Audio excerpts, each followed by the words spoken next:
The wind howled through the narrow valley, slithering between the pine trees like a serpent seeking prey. Inside the old family cabin, Miles Donovan stirred in his sleep. The fire had long died in the stone hearth, leaving only a few glowing embers to cast trembling shadows on the log walls. The clock above the mantel struck midnight, 3 sharp chimes that echoed through the silence. Knock, knock. Miles' eyes snapped open. He wasn't sure if the sound had been real or a remnant of a dream, but it jolted his heart nonetheless. He pushed off the heavy quilt and sat up, listening. Silence. He rubbed his face, trying to shake the unease crawling over his skin. Just as he began to lie back down, knock. Knock, knock. This time it was louder, deliberate, from the front door. He lived alone. No one should be visiting, especially not at this hour. The nearest neighbor was half a mile away and never came by unannounced. He rose slowly, the wooden floor cold under his bare feet. His breath fogged in the air and he realized the temperature had dropped dramatically, unnaturally. Grabbing the flashlight from the side table, he crept toward the door. The old hinges groaned as he turned the knob, his heart pounding in rhythm with the creaking wood. He opened the door. No one was there, only the snow-covered porch, blank and undisturbed. No footprints, no movement, nothing. He stepped out onto the porch, shining the beam across the trees and down the empty path leading to the woods. The wind had stopped. The night had gone still, as if the entire forest was holding its breath. Miles took one step back into the cabin and froze. There were wet footprints on the floor. Not his. They led from the doorway into the living room. Miles stood motionless, the cold seeping deep into his bones. But he barely noticed.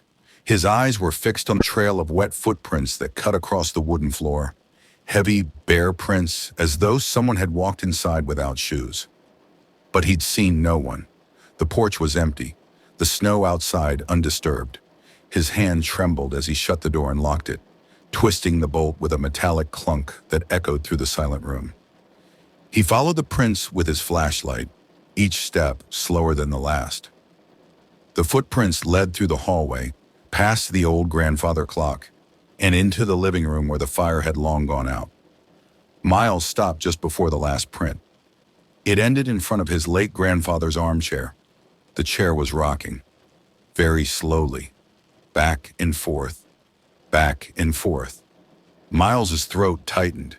He hadn't used that chair in years, not since Grandpa Donovan had died right there in it during a winter just like this. His heart had given out. They'd found him slumped in that very chair, his eyes open, mouth slightly agape, as if trying to speak. Suddenly the flashlight flickered. Once. Twice. Then it died completely. The room fell into darkness. Miles fumbled to turn it back on. Click. Nothing. Click, click. Still nothing. The only sound was the soft creak of the rocking chair, continuing its motion without pause. He reached for the light switch. A hand grabbed his wrist. Cold. Damp. Fingers like ice wrapped tightly around his skin, stopping him mid-motion. He screamed and yanked free, stumbling back. The lights flickered on. The room was empty. The footprints had vanished. The chair was still. He was alone. Or he was supposed to be. Because from somewhere upstairs, a voice whispered, barely audible yet unmistakable. Meal. Meal. The voice was stretched and distant, yet intimate, like someone calling his name through a veil of water. It drifted down the stairwell, quiet but clear. Miles backed away from the base of the stairs, his breath shallow. He stared upward into the darkness, the old wooden steps disappearing into pitch black. He hadn't been upstairs in months. The second floor was mostly storage now. Dusty boxes, old furniture, and memories sealed in trunks. No one was up there. No one should be up there. Meals. It came again, closer now. He glanced at the flashlight, still dead in his hand, then turned slowly toward the kitchen. He needed a weapon. Something, anything, to defend himself. Grabbing the heavy iron fireplace poker from the hearth, he returned to the base of the stairs, heart hammering so loud it drowned out his thoughts. Step by step, he ascended. Each creak beneath his feet echoed like a scream. The air grew colder with every step, his breath now visible in short clouds. When he reached the landing, he hesitated. The hallway was lined with closed doors. At the far end was the attic pull-down ladder, slightly ajar. Then he saw it, a figure, faint and pale, standing in the hallway just outside his childhood bedroom. It wasn't facing him. Its back was turned, head tilted unnaturally to the side as though listening. He opened his mouth to speak, but nothing came out. The figure twitched, then turned. Its face was distorted. Lips blackened and cracked, eyes sunken deep like caverns, and skin stretched too tightly across its skull. But the worst part, he knew that face. It was his grandfather. "Why did you let me freeze, Miles?" the thing rasped. "You heard me knock, just like I heard you now." The hallway light burst above him, plunging everything into darkness again. When it flicked back on, he was alone. No figure, no whisper, only silence. Until a new sound broke the stillness. Knock, knock, from inside the attic above his head. Knock, knock. The sound echoed directly above Miles, so sharp and deliberate it felt like a command. He stared up at the attic hatch, the thin wooden ladder hanging halfway down, swaying gently, as if someone had just climbed up or was waiting to descend. The memory of his grandfather's voice still clung to the walls of his mind, thick like cobwebs. "You heard me knock, just like I heard you now." Miles gripped the iron poker tighter. His hand reached for the bottom rung of the attic ladder, hesitating just a moment. The air up here was even colder than downstairs, a suffocating chill that made his skin crawl. He climbed slowly, every rung groaning under his weight. When his head reached the attic opening, he paused. The attic was cloaked in shadows. The only light was the faint glow from the hallway below, barely illuminating the room. Dust floated through the air like drifting ash, and everything was covered in a thin layer of time.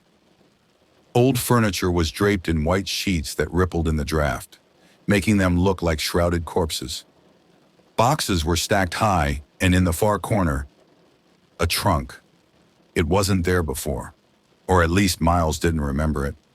It was large, made of dark oak, and bound with rusted iron clasps. It pulsed with something wrong, and on top of it, wet footprints. Miles stepped into the attic. The moment his foot touched the floor, the hatch slammed shut behind him. Darkness swallowed the room. Even the dim hallway light disappeared. He turned quickly, swinging the poker wildly into the void. "Miel!" The voice came from all around him now. Not just one voice, but many, layered, twisting over each other in a haunting harmony. The trunk creaked. He pointed the poker toward it, heart racing, eyes wide. The lid lifted slowly, inch by inch on its own. Inside, something moved. Pale fingers, stiff and crooked, reached over the edge. Then a face, hollow eyes stared up at him. Not his grandfather. Himself. Pale, lifeless, and cold. It was a dead version of himself, climbing out of the trunk with jerky movements and a gaping mouth. Miles screamed and stumbled backward, knocking over a stack of boxes. Suddenly, the light flicked on. The attic was empty. No trunk, no corpse, no whispers. Only Miles, alone, trembling and gasping on the floor. But etched into the wooden boards beneath him, freshly carved, were 5 chilling words. "He lives where time stops." Miles stared at the carved words beneath him, the phrase echoing in his mind like a mantra. He lives where time stops. His breath caught in his throat. The attic light buzzed softly overhead, its faint flickering casting long, crooked shadows that danced across the walls. He backed away from the message, nearly tripping over a covered chest. The vision of his dead self climbing from the trunk haunted the edges of his vision, like a stain on reality he couldn't wash away. What did it mean? Where time stops. Was it a warning? A clue? He descended the ladder quickly, barely touching the rungs. The hallway was empty again, but the chill still clung to the air, unnatural and heavy. Downstairs, the fire had rekindled itself.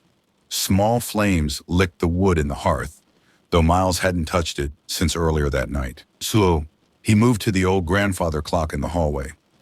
Its long brass pendulum swung back and forth, hypnotically slow. He reached out to touch the glass and noticed something strange. The clock read 12 o'clock. Exactly midnight, but it had been over an hour since he first heard the knocking. He checked his watch. Dead. Pulled out his phone. Black screen. The whole house had stopped at midnight. Oh, he lives where time stops. Miles took a shaky breath and stepped into the study. Dusty books lined the shelves, many belonging to his grandfather. Old, obscure tomes filled with rambling notes and strange symbols. He flipped through one of the worn journals and found a passage, scrawled in a hasty, uneven hand. I hear them in the walls. Time bends around the house. At midnight, he walks.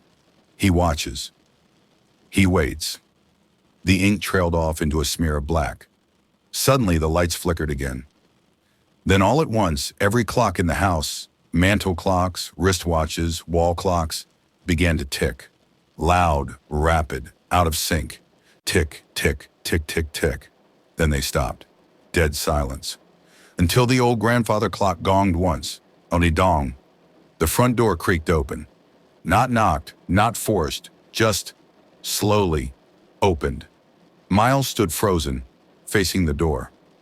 The snow outside blew in gently, and in its center stood a tall, motionless figure. No face, just shadow. It stepped across the threshold, and the clocks all restarted, ticking again, but backwards. Midnight had come again. The figure stood tall in the doorway, unmoving, framed by a flurry of snow that refused to touch him. Miles couldn't move, couldn't breathe.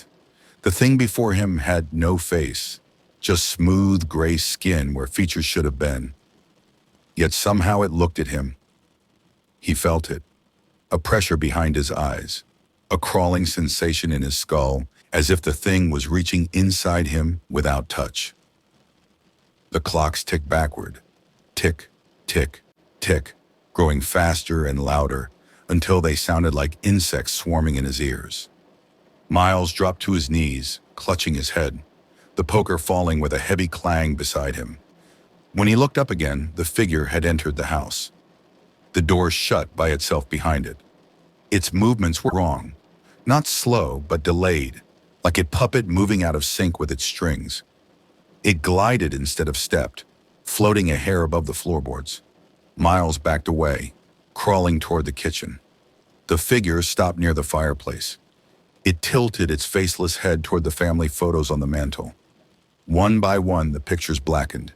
His parents, his grandfather, even childhood pictures of himself. The faces faded into shadow, leaving only blank silhouettes in the frames. "No," Miles whispered. "What are you?" The thing turned to him. Its voice came not from a mouth, but from all directions, whispered, echoed, like memories twisting through time. "I am what your blood remembers. I came when he opened the door. I stay where time forgets." Miles scrambled to his feet, grabbing a nearby lamp and hurling it. It passed through the entity without resistance and shattered against the wall. It didn't flinch. Instead, it raised a hand, long, bony, with fingers like gnarled branches. The air rippled around it. The fire died instantly. The warmth fled. Then suddenly, Miles was somewhere else. The cabin was gone. He stood in a pitch-black forest, snow falling silently around him, moonless and starless. And ahead, just beyond the trees, was the cabin again. But it wasn't his cabin. It was older, twisted, rotten. Its windows glowed faintly with a sickly green light, and a tall, faceless shadow stood in its doorway, beckoning him inside. A single sound echoed in the distance.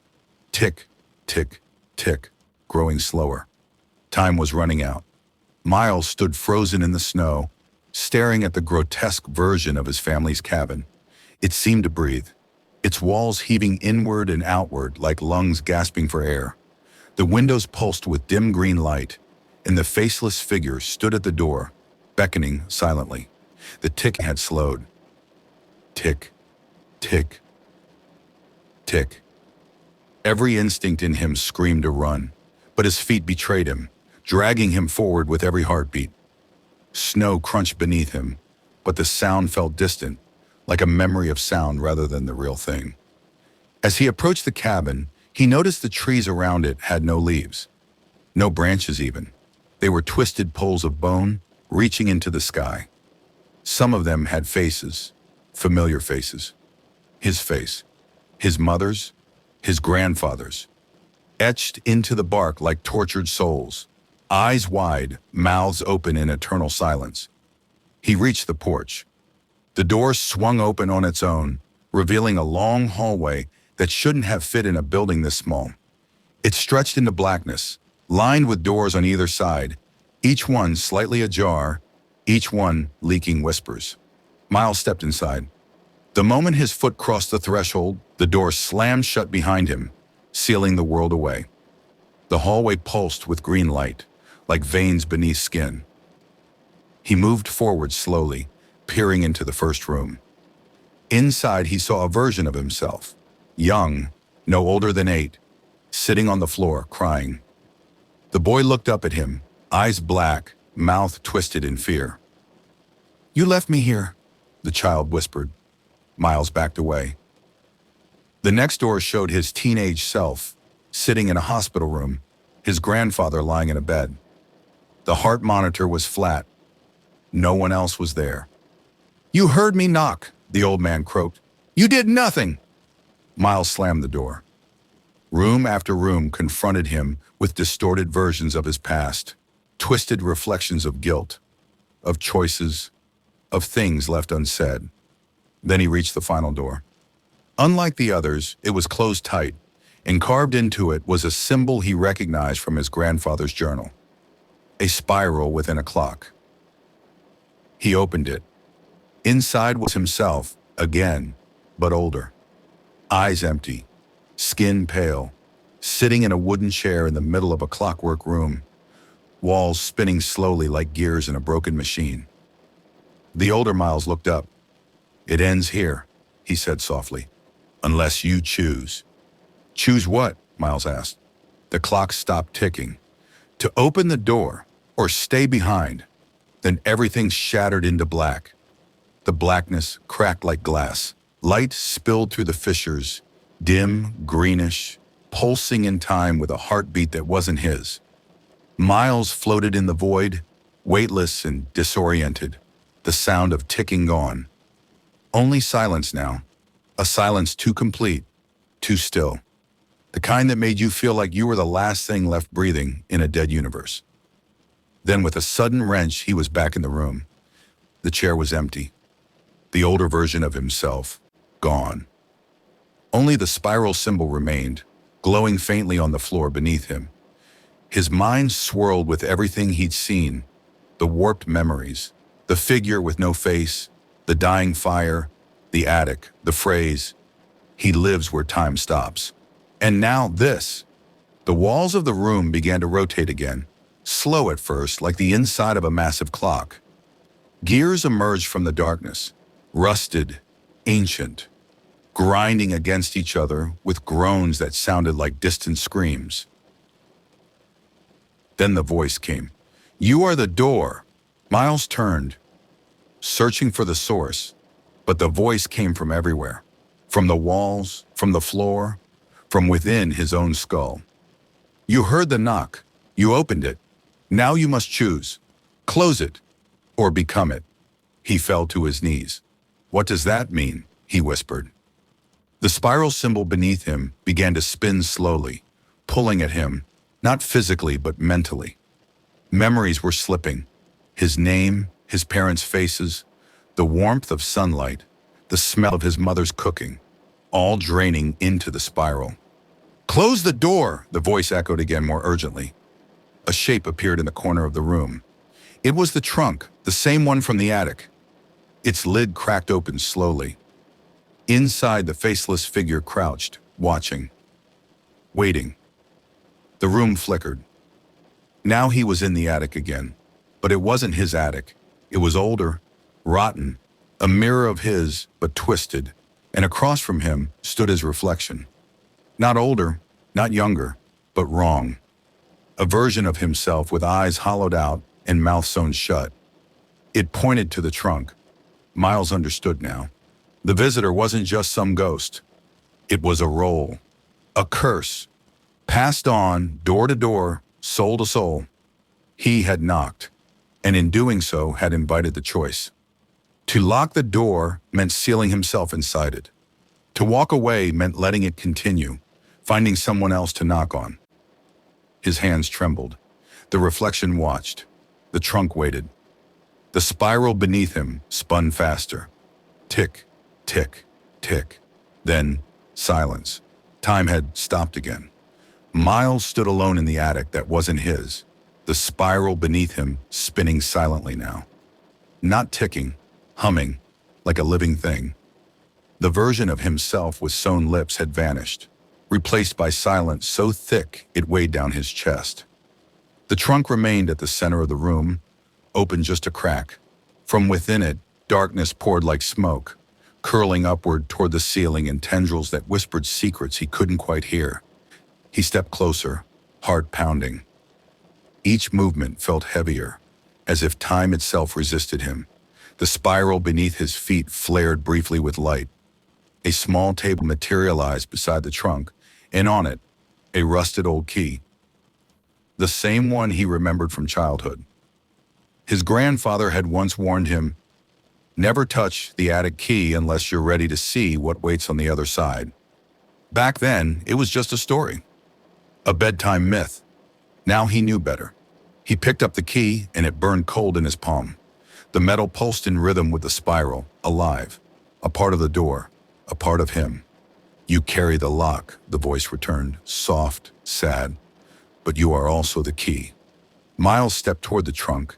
Inside, he could see the swirling storm of memories, his past, his family, the flicker of his grandfather's silhouette, all trapped in that darkness, bound by the curse.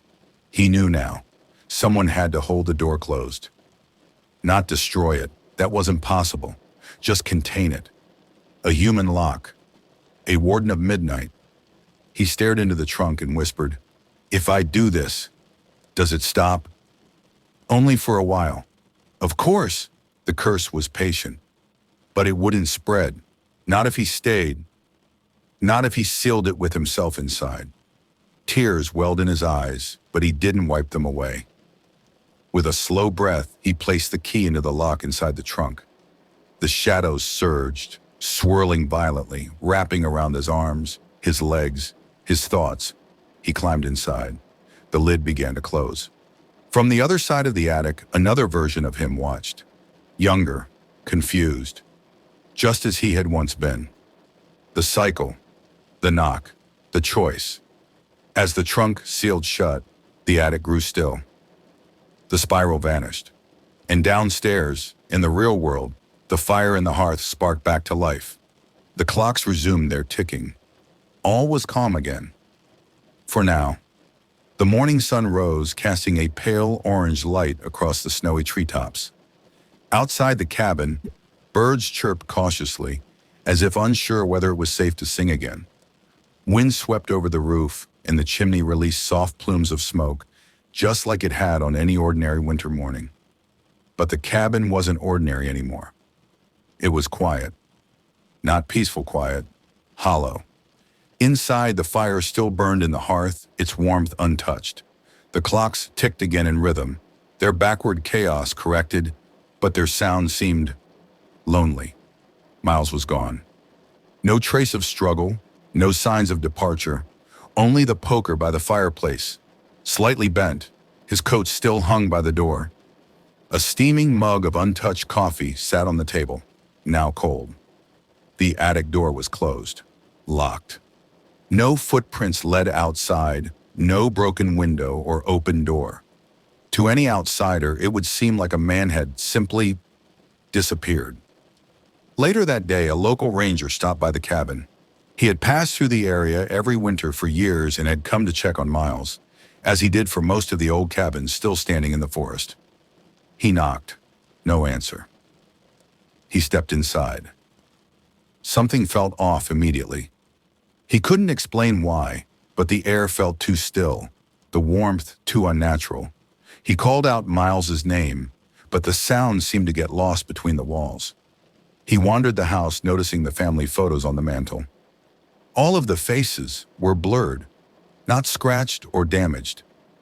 Just gone, wiped clean, like someone had erased their identities entirely. He made his way up the creaky stairs, stopping at the attic door. It was locked firmly, but there was no keyhole. He tried jiggling the handle again, leaning his ear to the wood. No sound, no movement. Just the faintest impression of something waiting on the other side. Shaken, the ranger left.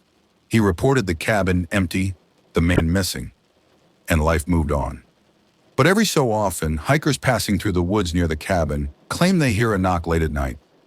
Not on their doors, on trees, on rocks, sometimes even from within their tents. A soft, rhythmic knock. And some swear that if you get close enough to the old cabin's attic window, you might see something watching. Not a man, not a ghost, something else. The years passed, and the cabin became little more than a distant memory. It was still there, buried in snow during the coldest months, just beyond the woods where no one ever ventured unless they had to. Those who did had little reason to return, and for most, the stories about the place faded, replaced by newer, more exciting rumors. But something still lingered. It was just after midnight, one particularly bitter winter, when the wind howled with a ferocity that seemed unnatural, that the knock came again. Tap, tap, tap. It echoed through the snow-covered forest, reverberating between the trees, bouncing off the mountains in the distance. It was a sound no one in the town could escape. Those who heard it found themselves restless, uncertain, staring out of their windows as if waiting for someone or something to emerge from the darkness. A new family moved into the area. They didn't know the history of the cabin, of the things that had happened there. To them, it was just another remote property, abandoned and cheap enough to be a perfect getaway. They didn't last a full year. The father, a sturdy man of few words, was the first to hear it. He'd been walking back from the small town to the cabin, his flashlight cutting through the heavy snowflakes falling from the sky. Tap, tap, tap. It was soft at first, as though someone was testing the sound, gauging how much distance it could travel. But it grew louder the closer he got, until it was unmistakable.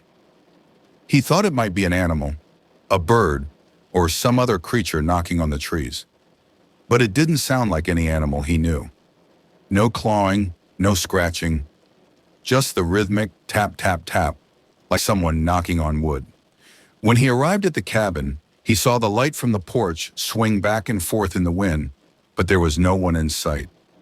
The door was closed, the windows intact. He shrugged it off, thinking it was just his nerves playing tricks on him. But the knocking continued. That night, inside the cabin, he locked the door and drew the curtains tight. But the knock didn't stop. It was now closer, and the sound of it made his chest tighten. The more he tried to ignore it, the louder it became. Tap, tap, tap, inside the house. His breath caught in his throat. He slowly reached for the shotgun he had brought with him. The cabin creaked under the weight of the snow on the roof, but then something else. The sound of footsteps, slow, deliberate, walking down the hallway. The father wasn't alone anymore. He turned toward the dark hallway, his hand trembling as he held the gun, but as he stepped forward, the footsteps stopped. Everything went still. Then he heard it again. A faint, hollow knock from the other side of the door. It was unmistakable now. Tap, tap, tap. A knock he would never answer. The days that followed the father's disappearance were filled with rumors. His family left the cabin without a word, packed up and moved back to the city. Local authorities found the cabin empty. No signs of struggle, no clues as to what had happened to the man. Just his truck, still parked in front of the cabin, untouched. And of course, the knocking.